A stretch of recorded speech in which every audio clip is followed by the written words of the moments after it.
Okay, congratulations everyone. Tapos pala, ito, alam ko ng organizer.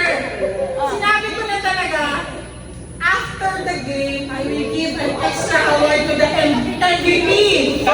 Fortunately, galing sa team namin. So, magbibigay ako ng special award. What you call this? Duffel bag. Ibabalik niya sa akin sa bahay.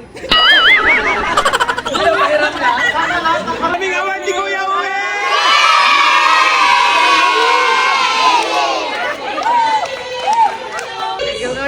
Salamat!